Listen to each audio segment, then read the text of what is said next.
오늘 함께 나눌 하나님의 말씀은 베드로전서 3장 8절로 9절입니다. 베드로전서 3장 8절로 9절.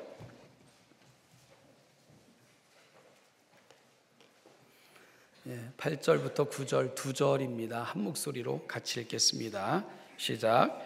마지막으로 말하노니 너희가 다 마음을 같이하여 동정하며 형제를 사랑하며 불쌍히 여기며 겸손하며 악을 악으로 욕을 욕으로 갚지 말고 도리어 복을 빌라. 이를 위하여 너희가 부르심을 받았으니 이는 복을 이어받게 하려 하심이라. 아멘. 베드로는 나그네라 일컫는 특별한 사람들에게 편지를 썼습니다. 이들은 본도, 갈라디아, 갑바도기아, 아시아와 비두니아에 거주하고 있는 이들입니다. 이 지역은 현재 터키의 타우루스 산맥 북쪽에 위치하고 있는 해당하는 지역인데요. 베드로서가 쓰여질 당시 터키는 로마의 속국이었습니다. 로마는 현 터키의 영토 중 지중해와 맞닿는 지역을 중심으로 대도시들을 건설하였습니다. 우리에게 잘 알려진 에베소, 길리기아, 밤빌리아와 같은 바다를 끼고 있는 항구 도시들이 그 대표적인 도시들입니다. 반면에 베드로서의 수신 지역으로 되어 있는 지역들은 내륙으로 한참 들어간 차라리 산간 도시 지역에 해당하는 지역들입니다.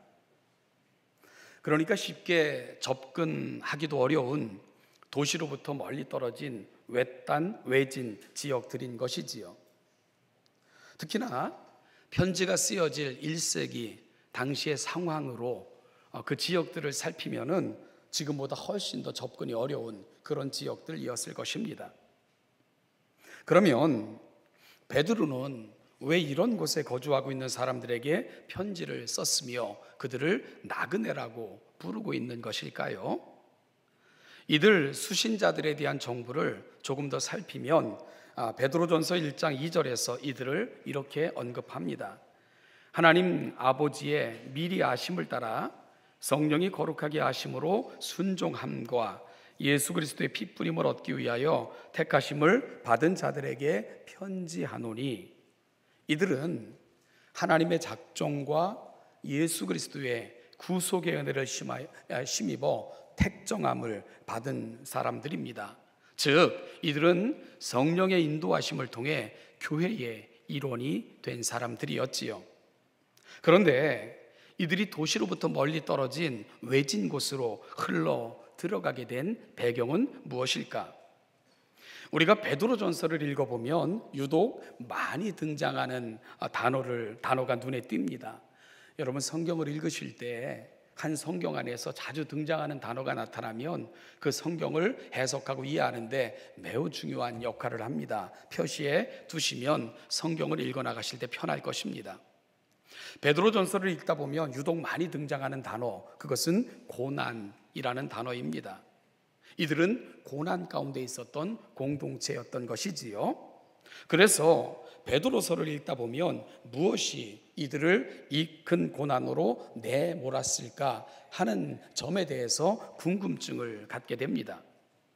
오늘 함께 읽은 본문을 조금 더 잘 이해하기 위해 우리는 또 다른 본문을 통해서 베드로가 이 서신을 쓸 당시의 상황을 조금 더 살펴보는 것이 필요할 것 같습니다.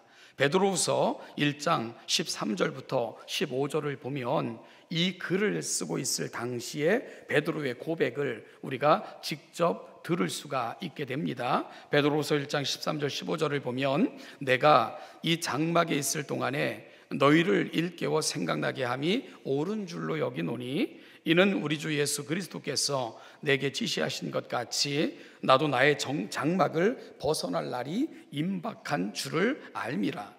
내가 심써 너희로 하여금 내가 떠난 후에라도 어느 때나 이런 것을 생각나게 하려 하노라. 여러분 베드로는 어떤 고백을 합니까? 나의 장막을 벗어날 날이 임박했다라고 표현합니다. 장막을 벗어나는 것, 죽음을 의미합니다.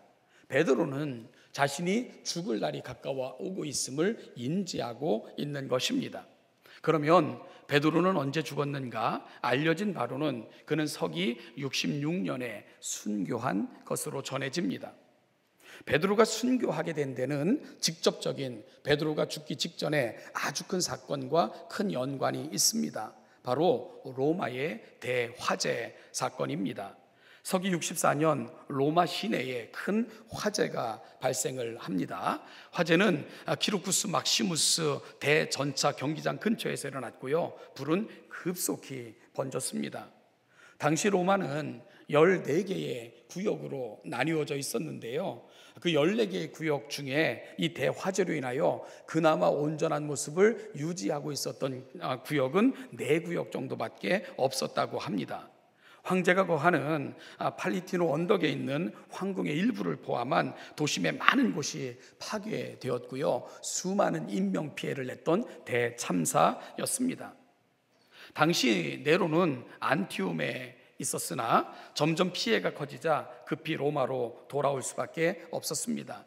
그는 이재민에 대한 긴급한 구호 조치를 마련하고 공공 건물을 임시 주거지로 제공하고 구품도 나누어주는 이런 많은 일들을 행하게 돼요. 그리고 불이 다 꺼진 후에는 복구 작업을 위한 기금을 빌려주기도 했고요. 보조금도 지급했고, 그리고 다시는 화재 위험에 노출되지 않도록 건축자재를 불에 강한 곳으로 쓰라 하는 지침을 내릴 정도로 열심으로 화재 복구 작업에 최선을 다하게 됩니다. 그러나 황제가 제공한 자비로운 원조와 많은 혜택, 그리고 신들에게 바친 속죄 의식에도 불구하고 시민들은 네로가 이 불을 저지른 장본인이라고 생각하고 있었습니다. 그는 자신의 새 궁전을 짓기 위해서 일부러 불을 냈고, 그로 인하여 새 궁전을 지으려는 야망을 네로가 드러낸 사건이라고 이해하고 있었던 것이지요. 네로는 이 소문에서 벗어나기 위해 희생양을 만들기로 결정을 합니다. 그가 희생양으로 정한 집단 누군 줄 아시죠? 여러분, 바로 예수 그리스도를 믿는 그리스도인들이었습니다. 당시 로마는 온갖 세상의 종교들이 집합해 있는 다신교를 믿고 있었는데요. 기독교인들은 당시 민중들에게 오해도 받고 있었고, 또 때로는 미움을 받기도 했고요. 의의를 인하여 박해를 받기도 했던 상황이었습니다.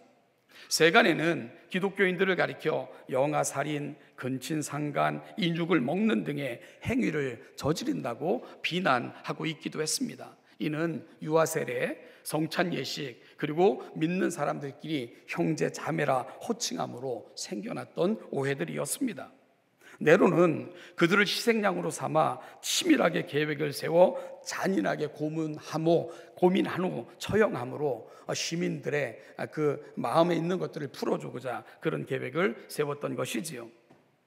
로마 제정시대 역사가였던 타키투스가 그의 역사책 연대기에서 네로 황제의 기독교인에 대한 박해에 대해 이렇게 서술하는 부분을 읽을 수가 있게 됩니다. 엄청나게 많은 사람들이 방화죄라기보다는 오히려 인류 적대 죄를 선고받았다. 그들은 살해당할 때 놀림감이 되었다. 즉 야수의 모피를 뒤집어 쓴 채 개에게 물리고 찢겨 죽었다. 어떤 때는 십자가에 붙잡아 매고 혹은 불에 타기 쉽게 만들어 놓고 해가 지고 나면 야간에 등불 대신 그리스도인들을 태웠다. 이런 만행을 네로가 저질렀음을 타키투스는 그의 연대기에서 기록하고 있는 겁니다. 그는 기독교인에 대해서 그는 호의적이지 않았어요. 그럼에도 불구하고 네로의 행위는 만행에 가까웠다라고 그의 역사책에 기록하고 있을 정도였습니다. 기독교 사가들에 의하면 네로에 의해 첫 번째 대박해 때 바울과 베드로도 순교한 것으로 알려지고 있습니다. 여러분, 그렇다면 베드로서가 쓰여진 배경을 짐작할 수 있지 않겠습니까? 베드로는 임박한 순교를 그의 글에서 암시하고 있고요. 교회는 네로의 박해로 인해 가장 심각한 핍박과 고난의 현실에 처해져 있었던 상황, 그것이 바로 베드로서의 배경이 되고 있는 것입니다. 이것이 베드로 전후서의 배경이며 바로 그리스도인들의 심각한 어려움, 고난은 네로의 박해로 인하여 발생되었다는 것을 우리가 추정할 수 있게 되는 겁니다. 그래서 많은 그리스도인들은 살고 있던 거주지인 로마를 떠날 수밖에 없었는데요. 그 중에는 우리가 잘 아는 아굴라와 브리스빌라 부부도 그렇게 해서 고린도로 흘러 들어갈 수밖에 없었고요. 박해를 피해 많은 그리스도인들은 디아스포라, 즉 흩어진 나그네로 살아갈 수밖에 없게 된 것이지요. 그래서 수많은 사람들은 박해를 피해 고난의 행군을 할 수밖에 없었고요. 그렇게 흘러 그들은 산악 지역에까지 이르게 된 것입니다. 베드로는 바로 그들에게 편지를 쓰고 있는 것이지요. 그래서 특별히 그렇게 거주하게 된 사람들, 그들을 나그네라 부르면서 베드로는 그들에게 편지를 보내고 있는 것입니다. 이렇게 해서 우리는 베드로 전서와 베드로 후서를 읽을 수 있게 된 것이지요. 이들은 낯선 땅에서 마치 나그네와 같이 살고 있었습니다. 물론 여기서 나그네라는 말은 우리가 시 속에서 만나는 낭만적인 구름에 달 가듯이 가는 나그네, 그런 이미지로 사용된 단어는 결코 아닙니다. 여기서 나그네라는 말은 foreigner, 외국인이라는 의미입니다. 박해를 피해온 낯선 땅에서 고난 가운데 살아가는 이들을 일컫는 말입니다. 따라서 이 말 속에는 낯선 땅에서 살아가는 이들의 삶의 애환, 고난, 외로움, 언제 찾아올지 모르는 시련, 이런 것들을 함축하고 있는 참 많은 의미를 담고 있는 단어가 베드로가 사용하고 있는 나그네라는 용어인 셈이지요. 이들이 왜 낯선 땅에서 나그네로 시련과 박해의 고난 가운데 살아가게 되었다고요? 신앙 때문입니다. 이들은 결코 예수 그리스도를 배반할 수 없었습니다. 여러분, 그래서 그들은 정든 땅, 살면서 일구었던 삶의 터전도 멀리 한 채 흘러 낯선 땅까지 이룰 수밖에 없었던 사람들, 오늘 베드로가 편지를 보내고 있는 수신자들의 상황인 것입니다. 그러니요, 이들에게 편지를 쓰고 있는 여러분 베드로의 마음이 어땠을까요? 그 마음의 안타까움과 간절함은 그의 편지를 읽는 내내 우리가 느낄 수 있는 부분입니다. 그래서 베드로서를 읽다 보면 그들의 삶에 대해서 아파하고 힘들어하며 동정하고 격려하고 위로하는 베드로의 그 가슴 가득한 말들을 우리가 다 읽을 수 있는 이유가 바로 그러한 연유입니다. 그렇게 베드로서를 읽어 나가다가 눈에 띄는 가슴 벅찬 구절을 만나게 되는데요, 그것이 바로 오늘 본문입니다. 베드로는 그들을 향한 소망을 한마디로 표현하는 것처럼 제게는 이 구절이 다가왔습니다. 바로 베드로전서 3장 9절입니다. 악을 악으로 욕을 욕으로 갚지 말고 도리어 복을 빌라 이를 위하여 너희가 부르심을 받았으니 이는 복을 이어받게 하려 함이라. 복을 이어받게 하려 함이라. 여러분, 이 말은 복이 유업으로 대에서 대를 이어 전수되기를 바라는 그 간절한 마음의 표현입니다. 빌립보서에서 사도 바울이 전하는 축복의 말들 중에는 우리 안에 착한 일을 시작하신 이가 예수 그리스도의 날까지 이르게 하시기를 원한다는 고백과 맥락을 같이 하는 말입니다. 비록 고난의 한가운데서 언제 무슨 일이 벌어질지 모르는 위급한 상황 가운데 처해 있는 사람들, 그럼에도 그 고향을 떠나 이목을 피해 먼 곳까지 피해 와서는 나그네로 살아가는 사람들, 그럼에도 불구하고 베드로는 그 마음에 확신이 있는 거예요. 하나님을 위해, 신앙을 위해 고난을 받기까지 의를 위하여 핍박을 받는 너희들을 향한 하나님의 거대한 뜻이 있다는 것을 알려주고 있는 거죠. 그것이 뭡니까? 하나님은 기필코 너희들을 복을 이어받는 세대들로, 인생들로 세워주시고야 말 것이라는 것, 이것이 바로 베드로가 들려주고 싶은 강력한 메시지인 것입니다. 제가 오늘 사랑하는 신원예담교회 가족들에게 드리고 싶은 축복의 말도 이것입니다. 사랑하는 여러분, 여러분들의 가정이 복을 이어받는, 자녀들에게 복을 유업으로 물려주는 가정들이 다 되시기를 주님의 이름으로 축복합니다. 여러분, 이건 제가 단순히 축복의 말로 건네는 것이 아닙니다. 가정을 향하신 하나님의 계획입니다. 그래서 가나안 땅에 들어갈 준비를 하고 있는 이스라엘 백성들을 향해 모세가 설교하면서 끊임없이 그 마음의 간절함을 전한 이야기들이 뭡니까? 천대까지 복을 받는 인생들이 되라는 거예요. 하나님이 허락하신 그 땅에서 장구한 복을 받는 인생들이 되라는 것입니다. 대에서 대리리요, 자녀가 이 복에 참여하는 놀라운 그 하나님의 기업이 그 자녀들의 기업이 되기를 소망하며 모세는 간절함으로 신명기에서 그의 설교를 들려주고 있었습니다. 그러면 우리는 어떻게 살아가야 될까요? 복을 이어받는, 복을 전수하는 가정과 인생들이 되기 위해 그러면 저와 여러분들은 어떻게 살아야 할까요? 저는 우리 가정과 인생들이 기독교적 가치관으로 무장해야 된다고 생각을 합니다. 기독교적 가치관으로 무장해야 됩니다. 그리고 교회가 함께 이 선한 일을 이루어 가야 됩니다. 반드시 그러해야 됩니다. 여러분, 기독교적 가치관이란 성경적 가치관을 의미합니다. 따라서 기독교적 가치관으로 무장한다 함은 하나님께서 그분의 거룩한 뜻을 보여주시고 간직하기를 소원하시며 우리 가운데 주신 그 거룩한 말씀인 성경의 터 위에 우리의 가치와 생각을 세우고 그 하나님의 말씀을 따라 살아가는 것, 이것이 바로 성경적 가치, 기독교적 가치를 붙들고 살아가는 이들의 모습이어야 될 줄로 압니다. 여러분, 오늘 본문을 예를 들면 성경적 가치관과 세상에서 주입하는 가치관 사이에 첨예한 차이를 발견할 수 있습니다. 세상은 이렇게 가르칩니다. 악을 악으로, 욕을 욕으로 갚으라, 이렇게 말입니다. 그리고 얼마나 통쾌하게, 얼마나 처절하게 응징하고 대갚아 주느냐에 따라 그 세상은, 그 사람은 능력이 있다고 그렇게 평가하기도 합니다. 그래서 어떤 역사가는 세상은 결국 투쟁의 역사이며 끊임없는 보복의 역사라고 정의했던 것도 그와 같은 연유입니다. 사람들은요, 받고는 못 살아요. 돌려줘야 됩니다. 누가 내게 악을 행하면 악으로 갚아줘야 되고, 누가 내게 욕을 하면 1000마디 욕을 다해서라도 내 분을 풀고야만 하는 것, 그렇게 해서 분이 풀리면 그거 잘했다고 얘기해 주는 것이 세상의 방식이라는 거예요. 그런데 여러분, 성경은 어떻게 가르칩니까? 어떻게 가르칩니까? 9절 한번 읽어볼까요? 시작.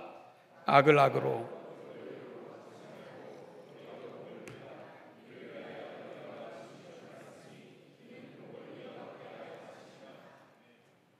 피눈물 나는 가르침입니다. 과연 이렇게 살 수 있을까? 이렇게 살면 지난주에 강사로 오셨던 교수님이 말씀하셨던 것처럼 마음에 화가 생겨 결국은 마음이 까맣게 타버릴 수밖에 없는 그런 지경에 이를지도 모를 일입니다. 악을 악으로, 욕을 욕으로 갚지 말고 오히려 복을 빌라, 간단한 문제가 아닙니다. 그래서 과연 이것이 가당키나 한 요청인가에 대해서 사실은 의구심을 떨쳐낼 수가 없어요. 그런데 여러분, 성경은 되지도 않는, 가당치도 않는 요청을 할 리가 없잖아요. 부모가 자녀에게 말도 안 되는, 가당치도 않는 것들을 요청하지 않듯 하늘 하나님께서, 그 아버지께서 우리에게 가당치도 않는 것, 아무리 돼도 안 되는 것들을 요청하실 리가 없지 않겠습니까? 그러면 어떻게 이런 삶을 살 수 있을까? 비결이 있습니다. 8절입니다. 8절을 같이 읽겠습니다. 시작. 마지막으로 말하노니 너희가 다 마음을 같이하여 동정하며 형제를 사랑하며 불쌍히 여기며 겸손하며. 혼자서는 안 됩니다. 결코 도달할 수 없는 신규로처럼 보일 수 있어요. 그런데 해낼 수 있는 방법이 있습니다. 그게 뭡니까? 교회 공동체가 함께 이 일을 해내는 것입니다. 교회 공동체가 함께 이 가치를 붙들고 이 가치를 지향하는 공동체로 성장하는 것입니다. 그래서 3장 8절의 권면이 뭡니까? 너희가 다 마음을 같이하여 라고 권면하고 있는 것입니다. 사도행전에서 만나는 초대교회는 어떤 교회입니까? 그 특징을 사도행전 2장 46절에서 이렇게 설명합니다. 날마다 마음을 같이하여 성전에 모이기를 힘쓰고 마음이 하나 된 공동체였습니다. 하나님의 거룩한 은혜를 붙들고 그 말씀의 가치를 함께 공유하고 그 말씀의 가치를 붙들고 그 말씀을 함께 실천했던 공동체, 그 공동체가 바로 초대교회였습니다. 그렇게 하나가 되어 사람들의 필요를 채워주기 위해 어떤 사람은 집을 내놓기도 했고요, 재산이 필요하면 재산도 내놓고 음식이 필요한 자들에게 음식도 나누어 주고 심지어요 생명이 필요한 자들에게는 생명까지 내놓을 준비가 되어 있었던 사람들, 심지어 갈라디아 교회를 향해서 사도 바울은 내가 눈이 필요하면 너희들은 눈이라도 빼어줄 것이다 라고 고백할 정도로 마음이 함께했던 공동체가 바로 초대교회 공동체였습니다.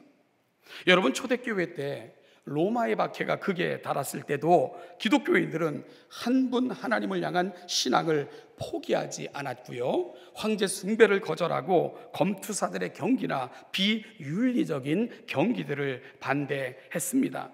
그러한 이유로 너무나도 많은 사람들이 핍박을 당하고 박해를 당하고 심지어 화형을 당하기도 했고요, 짐승의 우리에 던져지는 그런 말로 다 할 수 없는 그런 아픔을 경험하기도 했습니다. 짐승의 밥이 되기도 하며 십자가 형벌이 그들에게 주어지기도 했습니다. 이러한 때 그들이 보여주었던 모습이 뭔지 아시죠? 여러분, 역사가들, 교회사가들의 기록을 빌리면은 화형을 당할 때도, 맹수의 우리에 던져질 때도 그들은 손에 손을 잡고 함께 기도하며 죽음을 맞이했습니다. 여러분, 함께 손을 잡고 격려하고 위로하며 하늘의 소망이 우리에 있다는 것을 서로 확인시켜주며 그렇게 불타오르는 장작더미 위에서도 짐승에게 몸이 찢겨나가는 순간에도 그들은 그렇게 함께 형제를 보여주고 기독교적 가치들을 공유했던 것입니다. 여러분, 그들은 죽기까지 종과 또한 주인, 신분의 모든 것들을 뛰어넘어 거룩한 공동체를 만들었던 사람들, 초대교회 사람들이었습니다. 교회가 하나 되면, 성경적 가치관으로 무장하면 교회는 세상이 감당할 수 없는 기적을 만들어낼 수 있습니다. 여러분, 그러면 베드로전서 3장 8절처럼 동정하며 형제를 사랑하며 불쌍히 여기며 겸손의 미덕을 실천하게 됩니다. 서로 한 마음이 되어 이런 사람들이 모여 예배하고요, 정말 한 마음이 된 사람들이 모여 기도하고 한 마음이 된 사람들이 모여 찬송하고 말씀을 나누는데, 악을 악으로 욕을 욕으로 갚자, 당한 것 배로 갚아주자, 이런 말들이 가당치나 하겠습니까? 차라리 그리스도의 고난을 생각하며 참읍시다. 의를 위하여 고난을 받으면 복이 있다 하셨으니 그들을 두려워하지 말고 힘써 더욱더 선을 행하십시다. 선을 행하면서 참으면 하나님 복을 주신다고 말씀하셨으니 그 하나님의 말씀을 붙들고 우리 하나님 앞에서 정말 기도하며 견뎌나갑시다. 이런 의도들이 오가지 않겠어요? 그렇게 동정하며 형제를 사랑하며 불쌍히 여기며 겸손하게 행하게 되는 겁니다. 건강한 공동체만이 이루어낼 수 있는 일입니다. 우리는 건강한 공동체를 꿈꿔야 됩니다. 저는 요즘 참으로 가슴 아프고 답답한 이야기들을 많이 듣습니다. 그것은 교회 모임, 교회 구성원들끼리 모이는 모임도 세상의 모임과 하나도 다르지 않다는 얘기를 들을 때마다 참 가슴이 먹먹해집니다. 가슴이 참 아파요. 우리가 붙드는 성경의 가치와 세상의 방식은 다른 건가?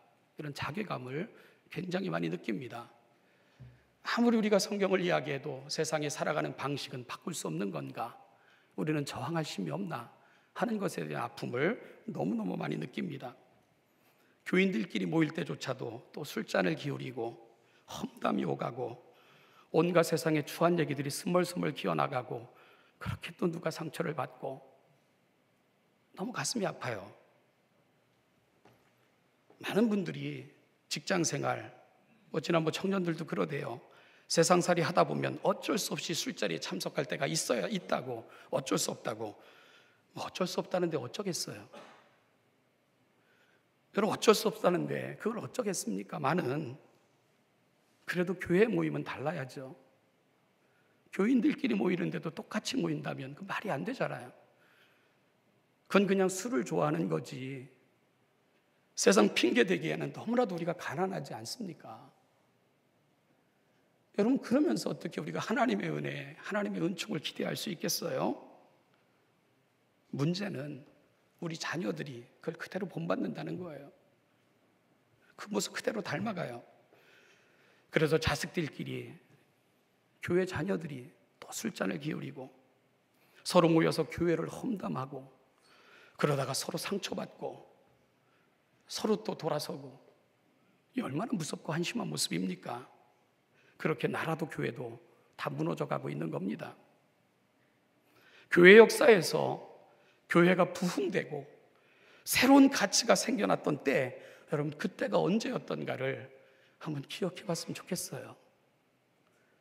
예배 자리로 나오고 하나님 앞에 부르짖어 기도하고, 내가 때론 실패해도 견딜 수 없는 마음으로 하나님 앞에 나와 자복하고, 하나님 이렇게 약합니다, 은혜를 주셔야 됩니다 부르짖고, 그럴 때 부흥이 임한 거 아니겠습니까?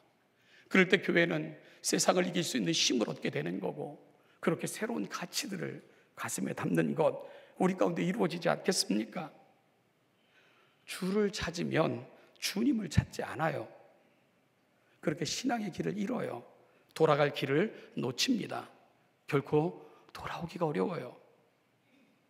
여러분, 교인들끼리 모이면 험한 세상 살며 받은 상처 서로 치유해주고, 힘들어 지쳐있는 모습 손잡아주고 위로하고, 그리스도인들답게 사는 일에 실패했지만 그럼에도 불구하고 우리 다시 한번 해보자고 기도하겠다고 용기를 내라고 격려해주고, 우리 아름다운 가치만은 서로 포기하지 말자고 가슴에 담아주고, 이래야 교회 구성원들이 모이는 모임의 모습 아니겠어요? 이래야 되는 거 아니겠습니까?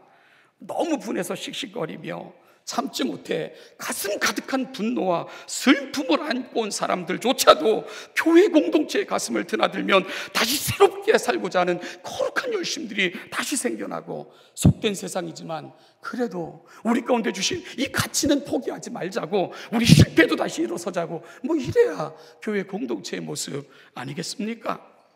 여러분, 욕먹고 악한 일을 당해도 우리가 하나님을 위해서 당한 것이니까 가슴 쥐어뜯으며 그래도 용서하며 살아보자고 이렇게 외칠 줄 알아야 그곳에 하나님의 은혜가 임하지 않겠어요? 그렇게 살았더니 하나님이 이렇게 도우셨어요, 이런 간증들이 넘쳐나야 우리 서로 용기가 되지 않겠습니까?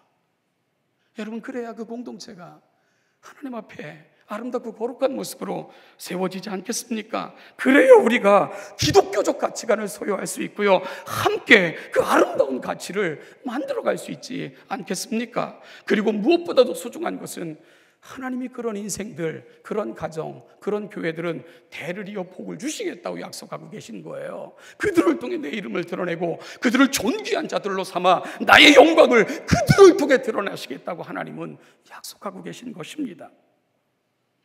하나님의 약속이고 소망이에요.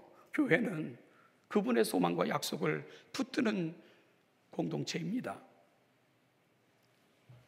우리 속담에 동량은 못 줘도 쪽박은 깨지 말라는 말이 있어요. 옛날 가난했던 시절에는 쪽박 하나 들고 먹을 것 찾아 이리저리 헤맸던 사람들이 참 많았습니다. 그러나요, 그때는 지금보다 넉넉하진 못했어도 모두가 힘든 시기였어도 대놓고 구박하고 밀쳐내고 쪽박을 던지지는 않았습니다. 오히려 못 도와주면 미안해하고 안타까워하고 그랬지요. 사랑하는 여러분, 서로의 신앙에 도움을 주지는 못할 망정 쪽박을 깨는 일은 없어야 되지 않겠습니까? 교회 공동체를 함께 건강하게 세워나가는 일에 협조해야지 세상에 종노릇하게 만드는 일에 우리가 관여하고 참여하면 안 되잖아요. 우리 자녀들에게 신앙의 좋은 모범, 습관, 거룩한 행실로 신앙으로 사는 이 아름다움과 가치를 보며 아름다운 기독교 문화와 전통을 이어가도록 그렇게 도와주어야지, 우리 자녀들이 우리의 모습을 보며 신앙에서 떠나고 교회를 멀리하고 모이면 험담하고 세상의 습관들을 되풀이하는, 여러분 이런 것들 물려주면 안 되잖아요. 그럼 어떻게 복을 이어서 받을 수가 있겠어요? 복을 이어받게 하심이라. 이것이 우리를 향하신 하나님의 뜻입니다. 하나님의 소원입니다. 이것이 바로 우리 부르심의 이유라고 베드로는 힘들고 어려운 시대에 처해 있는 상황에 있는 성도들에게도 이 가치를 붙들고 실망하지 말고, 우리가 누구인가를, 하나님 우리를 어떻게 살아가셨는가를, 우리를 어떻게 구원하셨는가를, 오늘 우리를 어떻게 불러주셨는가를 가슴에 담자고 거듭거듭 피를 토해내듯 그 말들을 전하고 있는 것입니다. 사랑하는 여러분, 지금 우리들이 살아가는 모습, 여러분들의 자녀들이 그렇게 살아가면 되겠습니까? 여러분들의 자녀들이 이어받기를 원하시는 모습이 오늘 내가 살아가는 모습 맞습니까? 베드로는 신앙 때문에, 그 가치를 지키는 일 때문에 그 먼 곳까지 피해 고난의 행군을 하고 있는 그들을 축복하며 이런 메시지를 전하고 있어요. 하나님이 기뻐하십니다. 하나님은 여러분들 뿐만이 아니라 복을 이어받는 인생들로 반드시 만들어 내시고야 말 것입니다. 사랑하는 여러분, 오늘 내가 만들어가는 나의 이야기는 여러분들의 자녀들이 계속 써내려갈 그들의 이야기입니다. 그래서 오늘 나는 어떻게 살아야 될 것인가 역사 앞에 서고 있는 겁니다. 오늘 나의 삶은 단순히 나 개인의 삶이 아니라 우리는 또 다른 역사를 만드는 사람들입니다. 내 자녀들이 이어받을 역사, 그들이 그 속에서 호흡하며 하나님의 은혜를 누릴 역사, 그 역사가 여러분들의 역사입니다. 이 아름다운 역사, 복을 이어받는 가정, 복을 대대로 전수받는 자녀들, 그렇게 우리의 가정 인생들이 세워져 가기를 주님의 이름으로 축복합니다. 기도하겠습니다. 하나님 아버지, 오늘 우리가 하나님의 말씀 앞에 다시 섭니다. 우리가 지난 한 주를 살 때 생각에서, 우리의 말에서, 또한 우리 습관에서, 행실에서 너무 많이 실패하고 너무 많이 넘어지고 좌절하고 살아왔던 우리 인생의 모습입니다. 그럼에도 불구하고 하나님, 여기까지 다시 인도하신 하나님, 우리 사랑하는 교회 공동체가 이들을 위로하고 이들을 격려하고 아픈 가슴, 상한 가슴, 어찌할 수 없는 상처받고 이 자리에 나왔다 할지라도 우리의 가슴을 드나들면, 우리의 가슴을 보면 다시 용기를 얻고 힘을 내고 하나님의 뜻대로 살아오자고 결정하고 다시 거룩한 삶을 향해 걸어나가는 아름다운 위로가 충만한 그런 공동체로 신원예담교회가 세워지도록 도와주시옵소서. 하나님, 그렇게 이 세상에 빛이 되고 소금의 역할을 감당하고 하나님께서 우리를 부르셨음에 그 부르심의 소망을 좇아 하나님 앞으로 조금이라도 가까이 나가기 위해 몸부림칠 줄 아는 복된 한 주가 될 수 있도록 그리 역사하여 주시옵소서. 그렇게 이들의 가정이, 이들의 자녀가 복을 이어받는 아름다운 가정 인생들로 세워지게 하여 주시옵소서. 감사드리며 예수님의 이름으로 기도하옵나이다. 아멘.